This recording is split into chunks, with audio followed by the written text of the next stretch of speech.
नमस्कार मेरे प्यारे बब्बर शेरनियों, मैं प्रिंस कुमार, आपका मेंटर, आपका करियर गाइड। स्वागत करते हैं आपका अपना यूट्यूब चैनल ITT आइकन में। तो साथियों, सभी को गुड इवनिंग, राधे राधे। कैसे हैं आप सब? आशा करता हूं कि बिल्कुल स्वस्थ होंगे, मस्त होंगे और अपने रन की तैयारी के लिए रणनीति को तैयार कर रहे होंगे। आज हम लोग क्लास 10th के केमिस्ट्री का पहला चैप्टर रासायनिक अभिक्रिया एवं समीकरण, केमिकल रिएक्शन एंड इक्वेशन के बारे में हम लोग मस्ट भी ऑब्जेक्टिव को करने जाएंगे। तो साथियों, क्लास को सभी को शेयर कर दीजिए, लाइक कर दीजिए और जितने बच्चे अभी तक अगर सब्सक्राइब नहीं किए हैं तो सब्सक्राइब कर दीजिए और दबा के कमेंट कर दीजिए ताकि आज के क्लास को हम लोग स्टार्ट कर पाए। तो चलिए, आज का पहला क्वेश्चन है और आप लोग प्रयास करेंगे कि साथ में इसका कमेंट करने के लिए। तो चलिए, पहला प्रश्न है आपके सामने कि लोहा को जिंक से लेपित करने की क्रिया को क्या कहते हैं।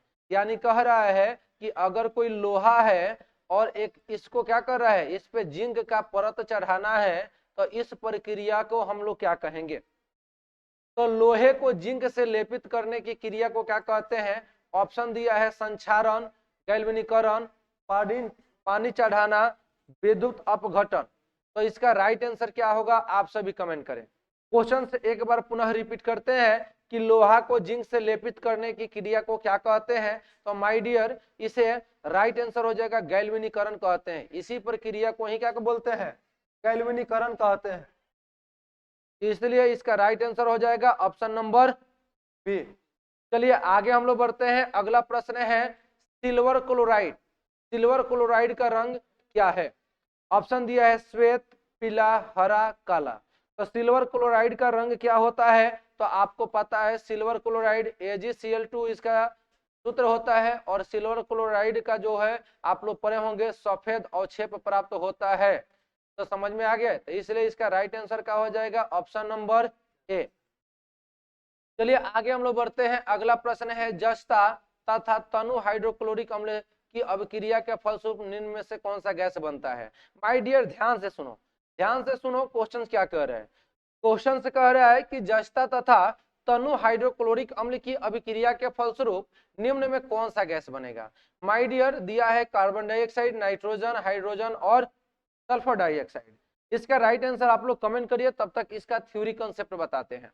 देख भाई, कहता है कि जस्ता, तो जस्ता के क्या होता है, जिंक होता है, Zn होता है, और हाइड्रोक्लोरिक अम्ल का क्या होता है, HCl होता है। तो ये अभिक्रिया करेगा तो जाहिर सी बात है Zn क्या करेगा, हाइड्रोजन को विस्थापित कर देगा, तो ZnCl का निर्माण हो जाएगा और हाइड्रोजन गैस क्या हो जाएगा, बाहर निकल जाएगा। अगर यहाँ से हम 2 से गुना कर देते हैं तो ZnCl2 हो जाएगा और H2 गैस बाहर निकल जाता है। और एक कॉन्सेप्ट तो इससे पता चल गया कि क्या होने वाला है, हाइड्रोजन गैस का निर्माण होता है। लेकिन एक और कॉन्सेप्ट आप लोग सेकेंड चैप्टर में अम्ल, भस्म और लवण में पढ़ेंगे कि कोई भी अम्ल क्या करता है, धातु के साथ अभिक्रिया करके हाइड्रोजन गैस का निर्माण करता है। माय डियर देख लो, अगर कोई अब लाइफ में कभी भी तुमको अगर कहाँ पे धातु दिया हो, अगर लाइफ में कहीं भी तुमको धातु दिखा हो और धातु के साथ कोई ना कोई अम्ल होगा, तो समझिए ना किसका निर्माण करेगा, तो हाइड्रोजन गैस का निर्माण करेगा। तो दो कंसेप्ट हुआ कि जिंक HCl के साथ अभिक्रिया करेगा तो ZnCl2 का निर्माण कर देगा और हाइड्रोजन गैस बाहर निकल जाएगा। और दूसरा कंसेप्ट है कि अम्ल धातु के साथ संयोग करके हाइड्रोजन गैस का निर्माण करता है। इसलिए इसका राइट आंसर हो जाएगा ऑप्शन नंबर सी। मजा आ रहा है तो एक बार आप लोग कमेंट कर दीजिए, शेयर कर दीजिए, अपने तमाम जितने भी मित्र है सबको शेयर कर दो भाई। चलो अगला प्रश्न देखते हैं कि निम्नलिखित में से कौन एक दहन अभिक्रिया है। जल का उबलना, मोम का पिघलना, पेट्रोल का जलना, इनमें से कोई नहीं। तो कह रहे हैं माय डियर कि निम्नलिखित में कौन एक दहन की अभिक्रिया है। निम्नलिखित में कौन एक दहन की अभिक्रिया है। दिया है जल का उबलना, तो जल उबलेगा तो दहन नहीं होगा बल्कि वाष्पन होगा। क्या होगा भाई साहब, वाष्पन होगा। जल का उबालना होगा तो क्या होगा, वाष्पन होगा।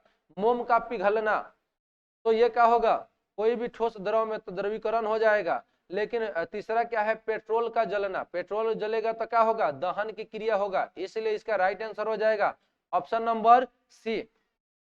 मजा आ रहा है? मजा आ रहा है तो एक बार कमेंट कर दीजिए। अब अगला प्रश्न है, शाक सब्जियों को विघटित होकर कंपोस्ट बनाना किस अभिक्रिया का उदाहरण है?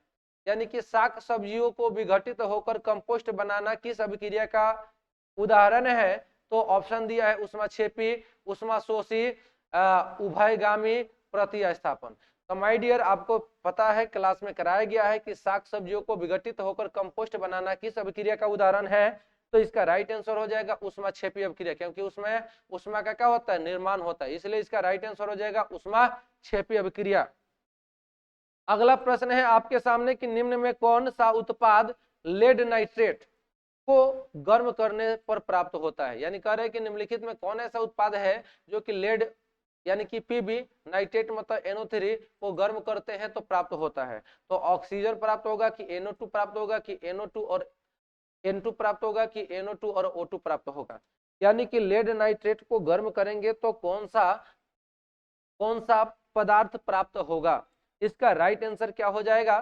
तो मैं आपको बता दूं कि इसमें आपका पीबी NO3 को जब गर्म करेंगे तो NO2 भी प्राप्त होगा और O2 भी प्राप्त होगा, इसलिए इसका राइट आंसर हो जाएगा ऑप्शन नंबर डी हो जाएगा।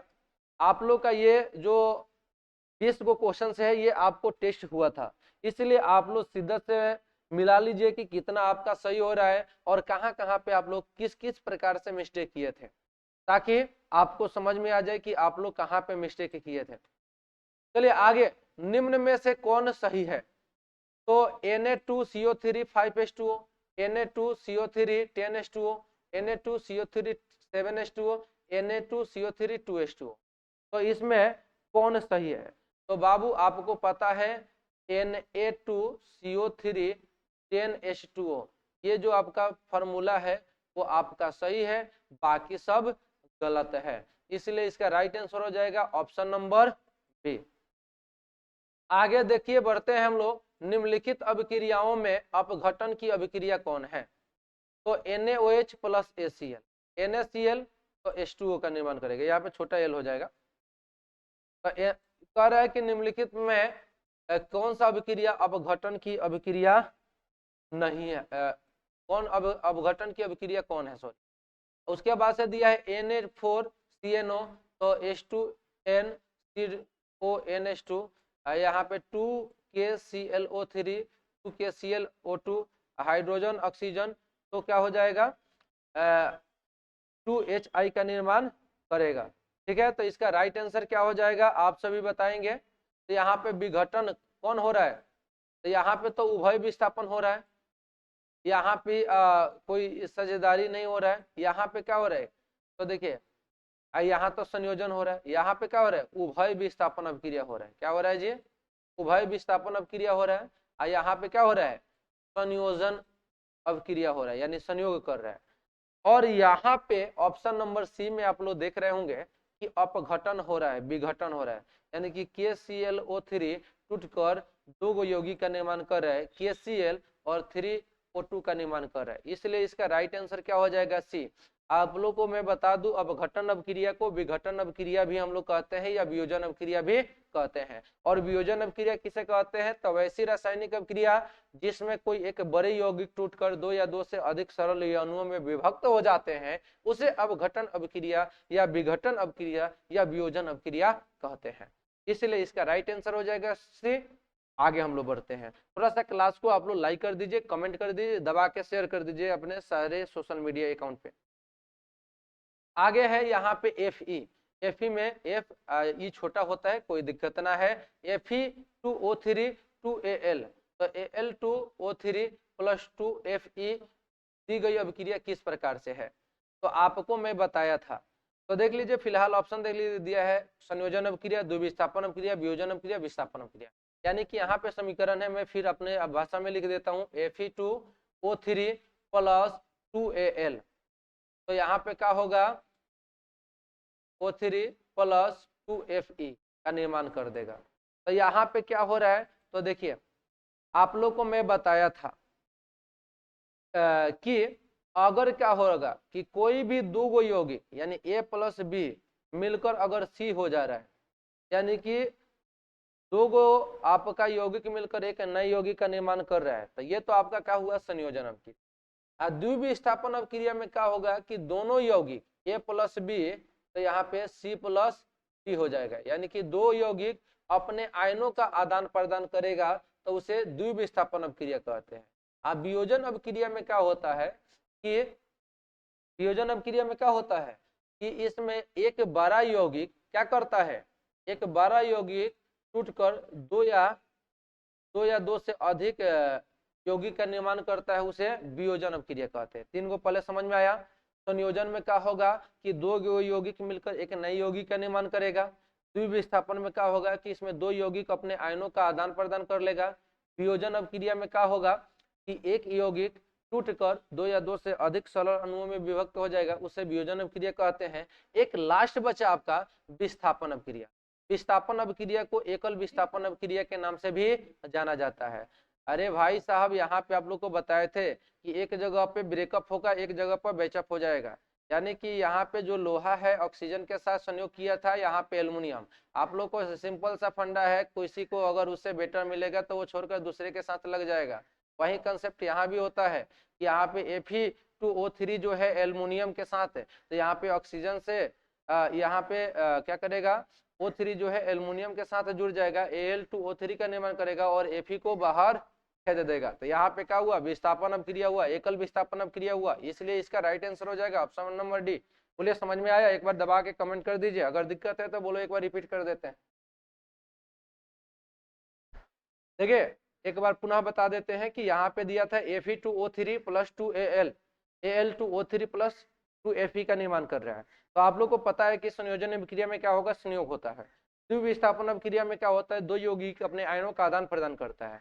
वियोजन में क्या होता है कि एक बड़ा यौगिक टूटकर दो या दो से अधिक का निर्माण करता है। और विस्थापन में ही क्या होता है कि कोई एक यौगिक में अणु जो है दूसरे यौगिक के अणु को क्या कर देता है, विस्थापित कर देता है, तो उसे एकल विस्थापन अभिक्रिया या विस्थापन अभिक्रिया भी कहते हैं।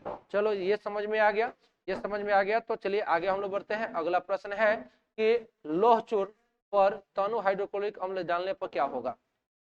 यानी कि कह रहा है कि लौह चूर्ण पर Fe पर कह रहा है कि HCl हम लोग करेंगे, यानी हाइड्रोक्लोरिक अम्ल डालने पर क्या होगा।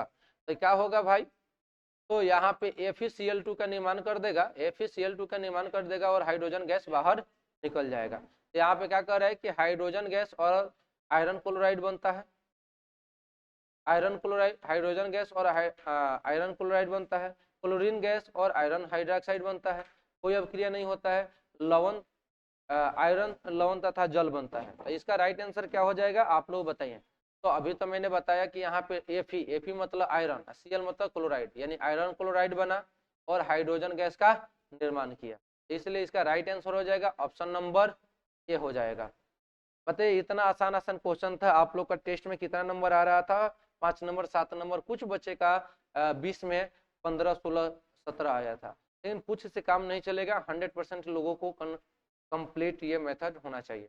हालांकि ये क्लास सारे क्वेश्चन से अच्छे हैं, तो आप लोग शेयर कर सकते हैं अपने सारे तमाम दोस्तों को, और आप लोग जल्दी से इसको सब्सक्राइब कर दीजिए चैनल।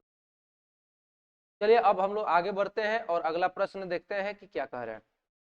अगला प्रश्न है कि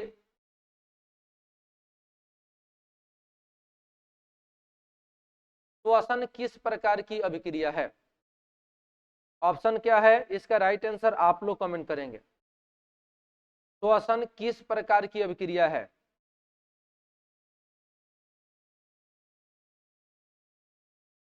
इसका राइट आंसर क्या होगा आप लोग कमेंट करेंगे, हम नहीं इसको बताएंगे, क्योंकि आप लोग ही इसको कमेंट करिए। क्या, चलिए समझा देते हैं, बाकी आंसर आप लोग कमेंट कर दीजिए। श्वसन किस प्रकार की अभिक्रिया है, तो आप लोग को पता है कि श्वसन में क्या होता है, ऊष्मा का उत्सर्जन होता है। तो देखिए श्वसन किस प्रकार का, तो उपचयन अभिक्रिया, संयोजन अभिक्रिया, अपचयन अभिक्रिया।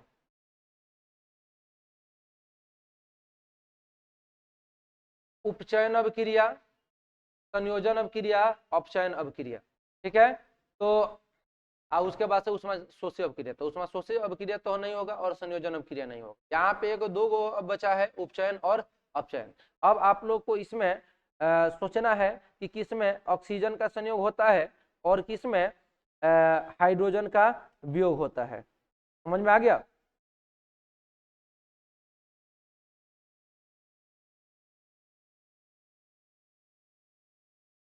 तो आप लोग को पता है कि जो उपचयन में क्या होता है, उपचयन का कॉन्सेप्ट क्या होता है कि इसमें ऑक्सीजन का क्या होता है, संयोग होता है और हाइड्रोजन का वियोग होता है। और अपचयन में क्या होता है, हाइड्रोजन का संयोग होता है, ऑक्सीजन का वियोग होता है। तो आपको पता है कि श्वसन में क्या होता है कि श्वसन में ऑक्सीजन क्या करता है, ग्लूकोज के साथ अभिक्रिया करता है, यानी कि ऑक्सीकरण होता है। इसलिए इसका राइट आंसर हो जाएगा ऑप्शन नंबर ए, उपचयन अभिक्रिया हो जाएगा। चलिए आगे हम लोग बढ़ते हैं, CuO प्लस H2। तो Cu प्लस H2 किस प्रकार का अभिक्रिया है, अभी कुछ देर पहले मैंने समझाया था।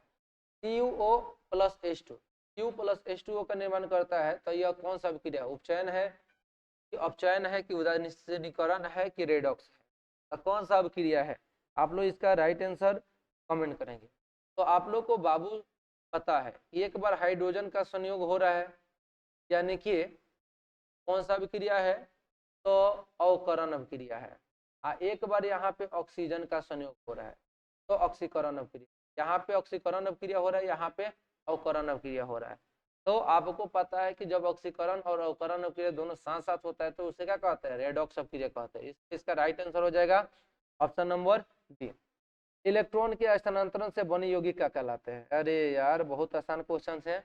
इलेक्ट्रॉन के स्थानांतरण से बने यौगिक क्या कहलाते हैं? स्वसंयोजी, विद्युत संयोजी, कार्बनिक और कोई नहीं। तो इसका राइट आंसर क्या हो जाएगा? तो इलेक्ट्रॉन के स्थानांतरण से जो यौगिक बनेगा उसे विद्युत संयोजी यौगिक कहते हैं, ऑप्शन नंबर। चलिए आगे हम लोग बढ़ते हैं, नीचे दी गई अभिक्रिया में कौन सा कथन सही है? Q प्लस O2 CuO, तो कॉपर का ऑक्सीकरण हो रहा है, कॉपर का अवकरण हो रहा है, कॉपर का नाइट्रेशन हो रहा है कि ए और बी दोनों हो रहा है। तो इसका राइट आंसर क्या होने वाला है? तो बाबू यहाँ पे कॉपर ऑक्सीजन के साथ मिल रहा है। अब कॉपर जब ऑक्सीजन के साथ मिल रहा है, यहाँ पे क्या होगा, ऑक्सीकरण है ना होगा रे पगला, बोलो तुम लोग। तो जब ऑक्सीजन का संयोग होगा तो उसे ऑक्सीकरण, ऑक्सीकरण हो जाएगा, ऑप्शन नंबर ए हो जाएगा। सिंपल तो क्वेश्चन है रे भाई। निम्नलिखित समीकरण में है H2 प्लस Cl2 2HCl, तो यह अपघटन अभिक्रिया है, संयोजन अभिक्रिया है, द्विविस्थापन अभिक्रिया है, विस्थापन। ये तो क्वेश्चन मेरे को बताना नहीं चाहिए। अगर ये बताना पड़ेगा तो आप लोग पढ़ते नहीं है। बताओ यहाँ पे क्या हो रहा है, हाइड्रोजन और क्लोरीन दोनों संयोग कर रहे हैं। जब संयोग कर रहे हैं तो यार मार दो ना यार, संयोजन अभिक्रिया। संयोग मतलब क्या, संयोजन अभिक्रिया, ऑप्शन नंबर बी। चल भाई, कहा जाता है कि रख हौसला व मंजर भी आएगा, प्यासे के पास चलकर समंदर भी आएगा, थक कर ना बैठ ए मंजिल की मुसाफिर, क्योंकि मंजिल भी मिलेगा और मिलने का मजा भी आएगा। चलिए आगे हम लोग बढ़ते हैं। अगला प्रश्न है आपके सामने कि निम्नलिखित में कौन द्विविस्थापन अभिक्रिया है? द्विविस्थापन अभिक्रिया कहने का मतलब नाम से ही क्लियर रह रहा है कि अपने आयनों का आदान प्रदान। यहाँ पे देखिए कहीं कहीं पे थोड़ा बहुत मिस्टेक है टाइपिंग में। यहाँ पे Mg जो है तो M बड़ा होता है, G छोटा होता है। यहाँ पे Cl में Cl जो छोटा होता है, तो थोड़ा सा उसको आप लोग देख लीजिएगा, मिस टाइपिंग हो। अब है कि तो देखिए ऑप्शन दिया है H2 plus O2 H2O, Mg plus O MgO, AgNO3 NaCl AgCl NaNO3 H2 plus Cl। तो देखिए यहाँ पे दो को यौगिक जो हुआ है, संयोग हुआ है, तो ये तो किसका उदाहरण है, संयोजन अभिक्रिया का उदाहरण है। यहाँ भी संयोजन हुआ है, यह भी क्या है, संयोजन अभिक्रिया है। यहाँ भी क्या हुआ है, संयोग हुआ है, तो संयोजन। इतना तो पहले तीन को समझ में आ गया, तीन को समझ में आ रहा है। यहाँ पे क्या हुआ है भाई, तो H2 प्लस O2 का संयोग हुआ है तो संयोजन अभिक्रिया। लेकिन यहाँ पे ऑक्सीजन का संयोग हुआ है, यहाँ पे ऑक्सीकरण अभिक्रिया भी हो जाएगा। ऑक्सीकरण अभिक्रिया भी तो हो सकता है, बोलो यस या नो। यहाँ भी ऑक्सीजन का संयोग हुआ है यहाँ पे, तो इसलिए यह भी एक ऑक्सीकरण अभिक्रिया का भी उदाहरण है। यहाँ पे हाइड्रोजन का संयोग हुआ है तो यह एक अवकरण अभिक्रिया का भी उदाहरण है। इतना पहले समझ में आ रहा है? समझ में आ रहा है भाई साहब?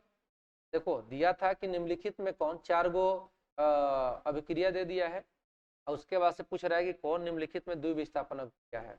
तो यहाँ पे H2 प्लस O2, यहाँ पे हाइड्रोजन और ऑक्सीजन का संयोग हुआ है तो संयोजन अभिक्रिया भी हो सकता है, ऑक्सीकरण अभिक्रिया भी। यहाँ पे Mg प्लस O2 संयोग हुआ है तो संयोजन अभिक्रिया भी हो सकता है, और ऑक्सीजन के साथ संयोग हुआ है इसलिए करण अभिक्रिया भी हो सकता है। यहाँ पे हाइड्रोजन और क्लोरीन के साथ अभिक्रिया हुआ है तो संयोजन अभिक्रिया भी हो जाएगा, हाइड्रोजन के साथ संयोग होता है तो अवकरण अभिक्रिया हो जाएगा। अब एक लौता बचा कि AgNO3 प्लस NaCl के साथ संयोग होगा AgCl प्लस NaNO3 का निर्माण। तो Ag क्या कर लिया, यहाँ पे Cl के साथ अभिक्रिया कर लिया, AgCl के साथ अभिक्रिया कर लिया, यहाँ पे NO3 Na के साथ कर लिया। यानी कि यही बात है कि दो जो प्राणी है और अपने आदान प्रदान कर लिया, एक्सचेंज कर लिया कि हम आपके साथ मतलब मैं तुम्हारे वाले के साथ और तुम हमारे वाले के साथ, यानी कि अपने में आदान प्रदान कर लेना। अरे भाई 2 गो यौगिक दिया है और 2 गो यौगिक में क्या होता है, अपने आयनों का आदान प्रदान कर लेना, उसी को तो द्विविस्थापन अभिक्रिया कहते हैं। तो जब यहाँ पे ये लीला हो गया है तो ये जाहिर सी बात है कौन सा अभिक्रिया होगा, तो द्विविस्थापन अभिक्रिया होगा। क्या होगा, द्विविस्थापन अभिक्रिया होगा। तो इसलिए इसका राइट आंसर क्या हो जाएगा, ऑप्शन नंबर। मजा आ रहा है, समझ में आ रहा है? समझ में आने में किसी को कोई प्रॉब्लम हो रहा है क्या? नहीं तो आगे बढ़ो ना।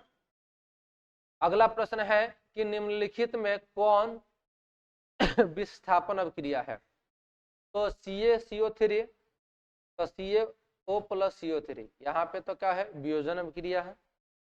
CaO प्लस HCl, तो CaCl2 प्लस H2, यहाँ पे भी संयोजन उभय विस्थापन अभिक्रिया हुआ है। यहाँ पे NaCl HCl, तो NaCl और H2O, यहाँ पे द्विविस्थापन अभिक्रिया है। ये क्या है, द्विविस्थापन अभिक्रिया है। ये भी आपका द्विविस्थापन अभिक्रिया है। ये क्या है, वियोजन अभिक्रिया है।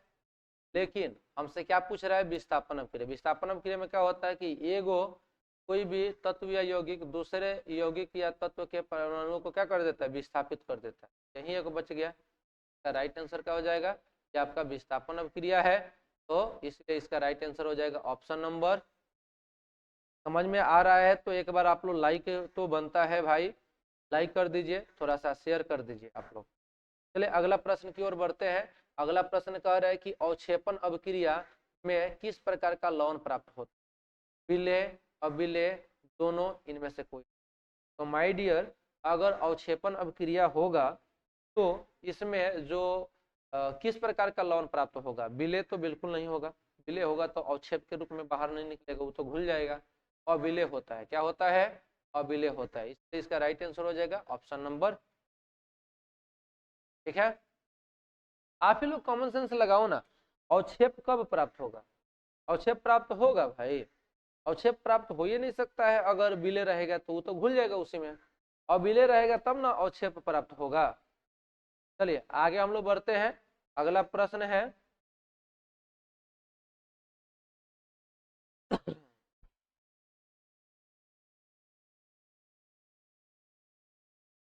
अब चलिए अगला प्रश्न है, निम्नलिखित में से कौन एक अपघटन अभिक्रिया का उदाहरण नहीं है। अपघटन अभिक्रिया का उदाहरण नहीं है पूछ रहा है भाई। तो यहाँ पे देखो, यहाँ पे CO3, यहाँ पे एरर चिन्ह हो जाएगा। अपघटन अभिक्रिया का कौन नहीं उदाहरण है, यहाँ पे CaCO3 CO प्लस CO2, ये क्या है, आपका वियोजन अभिक्रिया हुआ कि नहीं हुआ, एगो यौगिक टूट गया। यहाँ पे क्या हुआ कि 2KClIO3, तो 2KCl प्लस O2, ये भी क्या है आपका वियोजन अभिक्रिया है। और H2 प्लस Cl2, ये क्या है आपका संयोजन अभिक्रिया है। संयोजन अभिक्रिया हुआ ना, हम मानव के शरीर में पचना, यह भी आपका वियोजन या अपघटन अभिक्रिया होता है। तो वियोजन को ही बाबू हम लोग क्या बोलते हैं, अपघटन अभिक्रिया बोलते हैं। तो इसलिए इसका राइट आंसर क्या होने वाला है, तो निम्नलिखित में कह रहा है कि कौन अपघटन अभिक्रिया का उदाहरण नहीं है। तो अपघटन अभिक्रिया का उदाहरण नहीं है तो ये ना होगा, यहाँ पे क्या हो रहा है, संयोग हो रहा है।